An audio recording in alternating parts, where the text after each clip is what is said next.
Wathinta umfazi, wathinta imbokodo. I'm born in the Eastern Cape in the town called Butterworth in a village of Mkomanzi. And when I was young, my father used to say I would be a doctor and I would study in the United States of America. So I grew up knowing that I was to be a doctor. But things didn't turn that way. My father was a teacher. My mother was a housewife in the true sense of the word housewife. We were 14 at home. Only one has passed away, so we were 13 that I left behind. But truly speaking, the dream of going to study in the USA medicine, I could see that it was really fading, and my father was no longer talking about it because of the hardship of raising so many children.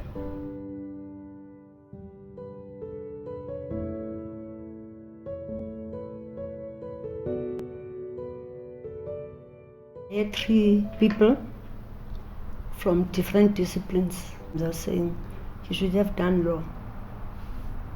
Sometimes you must listen to other people and ask yourself a question. Why do they think I must do this?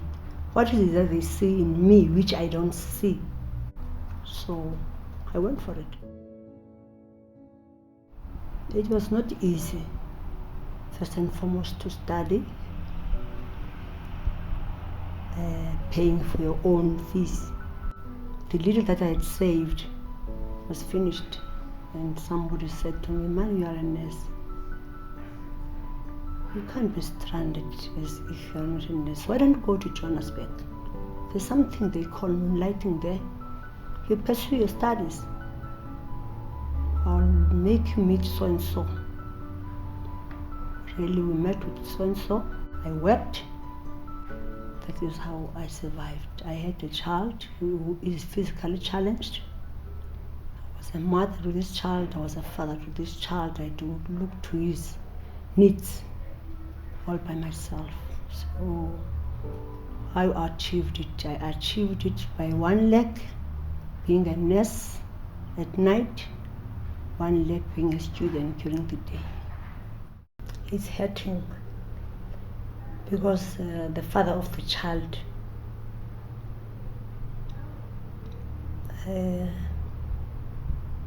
is amongst one of the wealthiest people where he lives. I don't want to mention the country, but it's not here in South Africa. But he seldom sent me money, even when I was a student. So I managed it through because I proved a point that you'll be busy running, chasing a man. It won't take you anywhere. Do what you have started and finish it. I worked as a professional assistant with one lady, but things were so hard, woman to woman. They don't work well together. I would come out there crying almost every day until one aunt of mine, when she came to pick me up, asked me, "Tell me, haven't you started the same thing with so-and-so?" I said, "I did."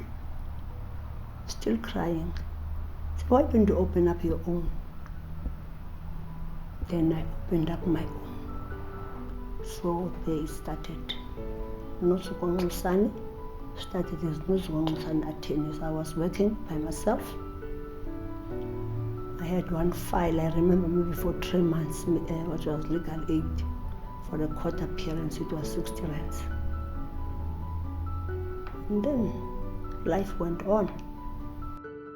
I've got an office in East London. There is an office in Bishop. There's an office in Grahamstown that is now in the Eastern Cape. And here there's an office here in Johannesburg. There's an office in Kempton Park. There's an office in Pretoria. There's an office in Uruguay. I feel so proud about them. One of them came back and gave me a report that, you know what, we were standing like that, about 6 of us in court, you know, females and males, waiting for whatever the matter has to be called in.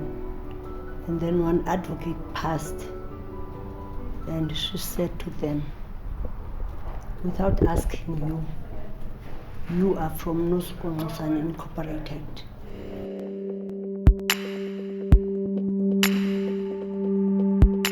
Challenges are many. You know, if you're a woman, let us be honest, your work is not taken seriously. That's a challenge that you meet, being a woman in a male-dominated profession.